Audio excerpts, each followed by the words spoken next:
America's waterways are key to agriculture's competitiveness, but are we taking good care of them? Thanks for joining us on This Week in Agribusiness. I'm Mike Pearson, and when we take a look at what is happening in agriculture, we have to consider how we get our goods to market. And a key component of that is America's inland waterways and the system of locks and dams. Over the past year, the Illinois River has been getting a facelift, and we had the chance to tour with a group of farmers, seeing how progress is coming. This waterway is critical to our business and to a lot of businesses besides agriculture. The amount of material that goes up the Mississippi and the Illinois to the Chicago area, let alone to the functioning the Corn Belt for our commodities going downriver. When you know some of the numbers from just Illinois in 2018 had a little over 83 million ton of product move up and down the river. That took roughly 2.1 million semis off the highways of Illinois. This thing's very important. My grain goes south, rock salt and other items come back north to take and run salt in the wintertime on the city streets.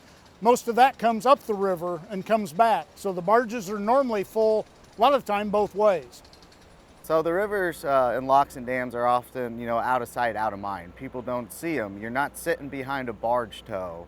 You're not waiting at a train crossing, so you don't understand the importance of waterways. For each 15-tow barge, that equals 1,050 trucks on the road. That's wear and tear on the infrastructure. You compare what a tow is burning fuel-wise versus what 1,000 trucks are burning to go that same distance. There is no comparison. This is a much, much safer, much more environmentally friendly, more economical way to ship bulk commodities along the river system in this nation. I think the necessity of this hidden wonder that we have and this hidden gem that makes us the competitive product we are, nobody else in the world has quite like the Illinois and the Mississippi waterway system. Locks and dams go way too long without getting rehab. So, most of our facilities were built in the 1930s. Right now, we currently have 69 locks that are over the 80 years old. Each lock is designed to last 50 years. After 50 years, the risk of failure goes up, which this lock right here where we are today is well past that 50-year design lot and receiving a major maintenance program, which will add additional reliability for 25 years. The first stop, it was full and it was functional, got to see it, but now to see this empty, to see it drain, to see it dry, and see the large equipment down there, it puts it in perspective, and you can get to see the tunnels and different things.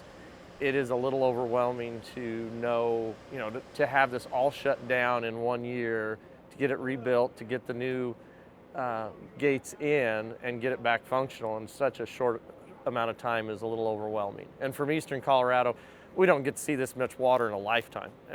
So it is the importance there. It's moving our product, not necessarily the corn we raise in Colorado, but it's moving our product down the river to New Orleans so we can get it across into export markets.